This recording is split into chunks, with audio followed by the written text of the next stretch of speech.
Hello friends, I am Dr. Shivakshi Dubey and this is my channel Medical Lectures. In this channel, I teach about various medical related topics with easy handwritten notes. Today I will discuss about nephrotic syndrome. So, what is a nephrotic syndrome? Nephrotic syndrome is actually glomerular inflammatory syndrome which involves excess proteinuria, hypoalbuminemia, edema, hyperlipidemia, hypercoagulability. तो nephrotic syndrome क्या होता है? ये एक glomerular inflammatory syndrome है जिसमें कि excessive proteinuria होती है, हाइपोएल्ब्यूमिनेमिया होता है, एडीमा होता है, हाइपरलिपिडेमिया होता है एंड हाइपरकोगुलेबिलिटी होती है. तो ये की फीचर्स हैं. These are the key features of nephrotic syndrome: excess proteinuria, hypoalbuminemia, edema, hyperlipidemia and hypercoagulability. As we see, this is a structure of glomerulus. तो ये हमारा क्या है? ग्लोमेरुलस है. ये एफरेंट आर्टीरियोल है, ये इफरेंट आर्टीरियोल है, ये हमारा बोमेंस कैप्सूल है. तो ये स्ट्रक्चर है जो कि प्रेजेंट होता है नेफ्रॉन में. तो नेफ्रोटिक सिंड्रोम में क्या होता है कि जो ग्लोमेरुलर होता है, ग्लोमेरुलस क्या होता है? ये टफ्ट ऑफ ब्लड कैपिलरीज होती है जो कि प्रेजेंट होते हैं नेफ्रॉन में.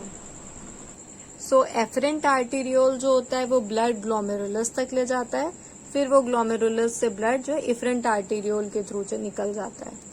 तो नॉर्मली क्या होता है कि जो ग्लोमेरुलस है उससे कोई भी प्रोटीन लीकेज नहीं होता है. बट हम लोग क्या पढ़ रहे हैं? Pathophysiology of nephrotic syndrome.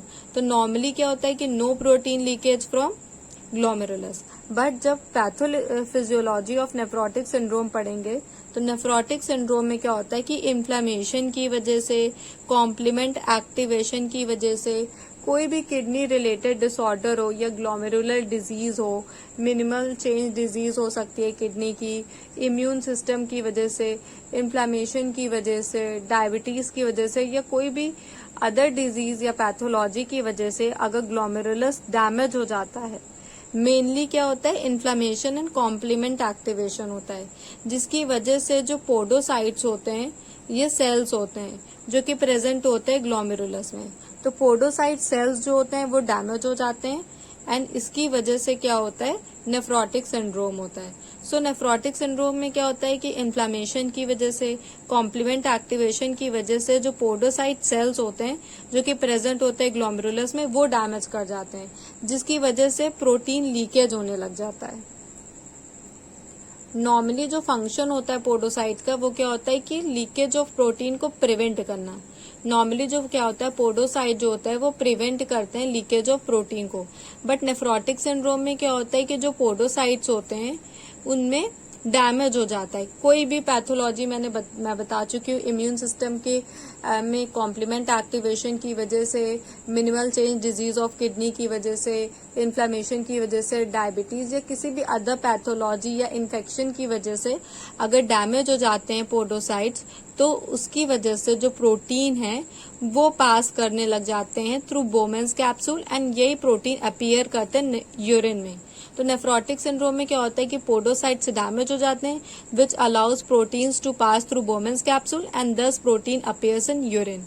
Loss and this loss of protein in urine is termed as proteinuria. It is the key feature of nephrotic syndrome. So in nephrotic syndrome जो amount होता है proteinuria का is more than 3.5 gram per day.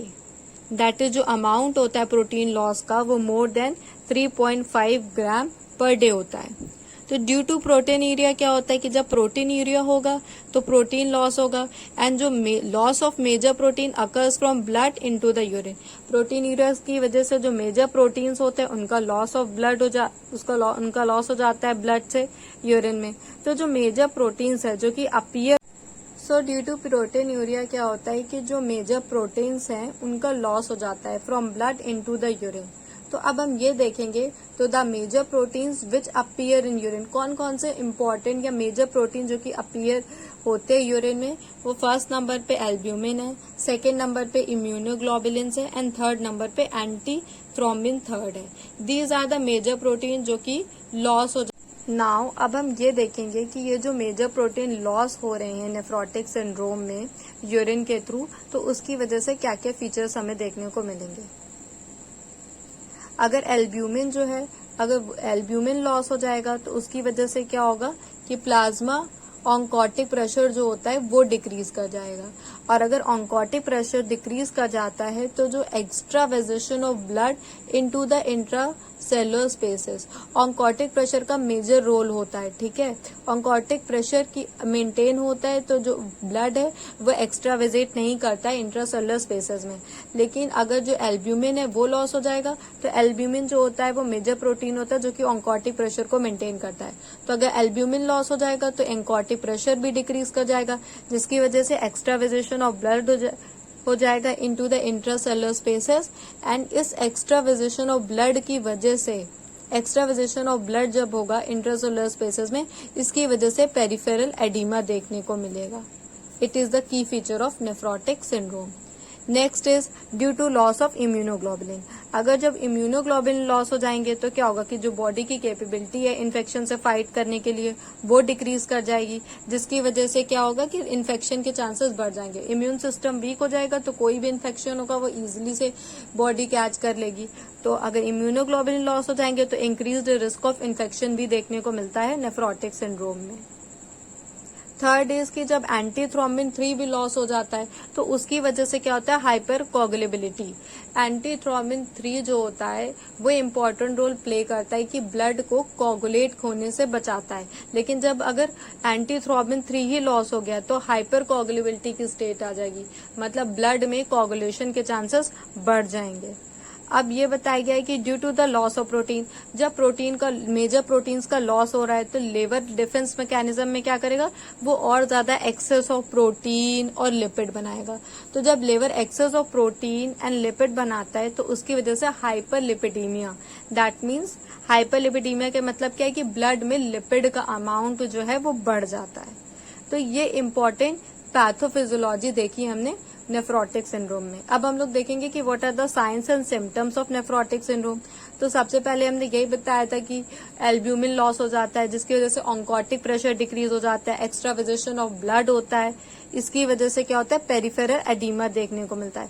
ये peripheral oedema कहीं भी हो सकता है, जैसे कि आईज के अराउंड तो पेरी ऑर्बिटल एडिमा, एसाइटिस मतलब फ्लूइड कलेक्शन हो जाने लग जाता है एब्डोमिनल कैविटी में, एंड प्रीटिबियल एडिमा मतलब लेग्स के अराउंड एडिमा देखने को मिलता है। Next is frothy urine. Frothy urine क्यों देखने को मिलती है नेफ्रोटिक सिंड्रोम में, क्योंकि प्रेजेंस ऑफ प्रोटीन, जब प्रोटीन प्रेजेंट होता है यूरिन में तो उसकी वजह से फ्रॉदी यूरिन देखने को मिलती है। यह भी एक इम्पॉर्टेंट फीचर है नेफ्रोटिक सिंड्रोम का।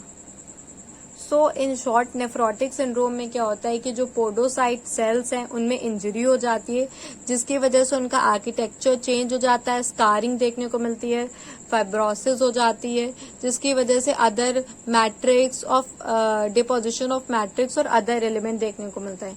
ये सब क्या होता है कि डैमेज कर देता है पोडोसाइट्स को, जिसकी वजह से क्या होता है कि जो प्रोटीन है उसका लॉस होने लग जाता है बोमेंस कैप्सूल्स एंड वो अपीयर करता है यूरिन में। तो क्लिनिकल फीचर नेफ्रोटिक सिंड्रोम का क्या है, proteinuria that is more than 3.5 ग्राम पर 24 आवर्स, जिसकी वजह से फ्रॉदी यूरिन देखने को मिलेगी।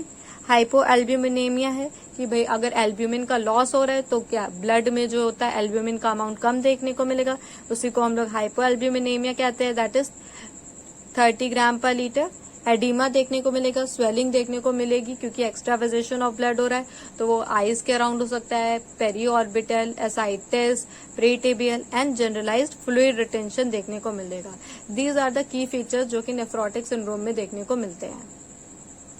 सपोज कोई पेशेंट है, उसके साइंस एंड सिम्टम्स से हमें पता चल गया कि उसको नेफ्रोटिक सिंड्रोम है, तो what are the diagnostic test जो कि हम लोग नेफ्रोटिक सिंड्रोम के लिए सजेस्ट करेंगे, उसमें क्या, urine sample test. Urine sample test करेंगे तो उसमें प्रोटीन का अमाउंट इंक्रीज मिलेगा, एल्ब्यूमिन देखने को मिलेगा, जिसकी वजह से नेफ्रोटिक सिंड्रोम की डायग्नोसिस जो होगी वो कंफर्म हो जाएगी। ब्लड टेस्ट देखने को मिलेगा, ब्लड टेस्ट में भी एल्ब्यूमिन का अमाउंट कम देखने को मिलेगा, लिपिड के अमाउंट बढ़े हुए देखने को मिलेंगे। एंड किडनी बायोप्सी करेंगे तो हम लोग ग्लोमेरुलस में और जो पोडोसाइट्स में जो भी चेंजेस है वो देखने को मिलेंगे। So friends, this video is a short video about the nephrotic syndrome.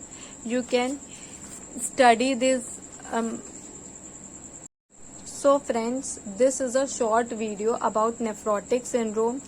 If you remember these important points, that is excess proteinuria, hypoalbuminemia, edema, hyperlipidemia, hypercoagulability, and what are the important pathophysiology of nephrotic syndrome, you will surely get good marks in exams, as well as these are the important features that need to be remembered for the nephrotic syndrome. I hope you like my video. Please subscribe my channel and tap the bell icon button and wait for the further notifications of the video. Thank you.